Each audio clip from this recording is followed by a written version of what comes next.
Vous avez peut-être beaucoup de trafic sur votre site, mais vous ne faites pas de vente ou très peu. C'est ce qu'on appelle avoir un faible taux de conversion. Alors pourquoi, me direz-vous? Il peut y avoir beaucoup de raisons qui justifient un faible taux de conversion, mais parmi toutes les possibilités qui pourraient nous apporter des justifications, il y a une erreur que je vois beaucoup trop souvent, c'est le fait de créer bêtement un site juste pour vendre un produit. Vous allez peut-être vous foutre de ma gueule, car oui, on est là pour vendre des produits, et à ça je répondrai oui, mais pas de n'importe quelle manière. Bonjour à tous, c'est Brendan, aujourd'hui on va voir comment augmenter son taux de conversion avec différents processus de vente efficaces. Sachez que seulement 10% des personnes qui rentrent sur votre site sont prêtes à acheter, vous ne devez donc surtout pas négliger les 90% restants. Justement, c'est eux qu'il faut convertir. Du coup, on va voir ensemble des conseils à appliquer pour gérer vos sources de trafic et transformer le tout. Ne vous inquiétez pas, il n'y a pas besoin de beaucoup de connaissances. Dans un premier temps, nous avons besoin d'une source de trafic plus ou moins importante selon votre niche. Par exemple, vous pouvez acquérir du trafic à partir de Facebook, Pinterest, Instagram ou YouTube. Peu importe la plateforme, tant que vous pouvez rediriger le trafic vers votre site. L'erreur que font beaucoup de personnes, c'est de rediriger l'audience directement vers une page de vente. Non, redirigez l'audience vers la page principale ou la première étape d'un tunnel de vente. Sur la page principale, il y a un outil très utile que vous pouvez utiliser, que vous devez utiliser même, c'est un pixel Facebook.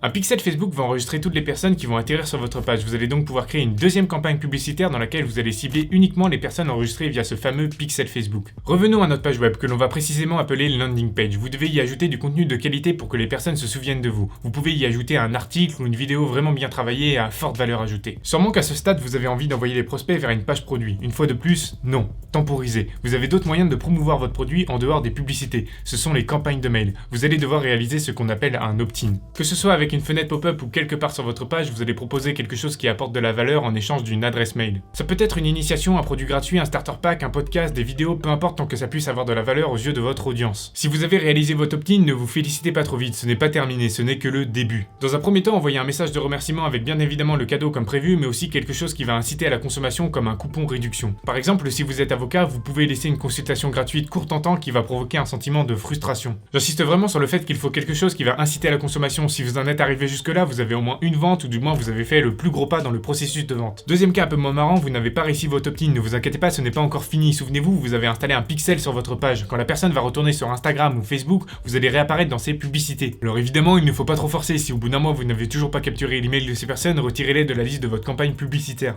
Du coup, qu'est-ce qui se passe avec les personnes qui ont donné leur adresse mail? Dans un premier temps, vous allez définir ce qu'on appelle un cycle de vente, c'est-à-dire combien de temps il faut à un prospect pour qu'il soit prêt à devenir client. Ça peut très bien être 1 mois, 3 mois, voire plus, peu importe le temps que ça prendra et le nombre de mails que vous allez envoyer tant que le processus de conversion est efficace. Par exemple, vous pouvez mettre en avant des conseils, des promotions, des événements, etc.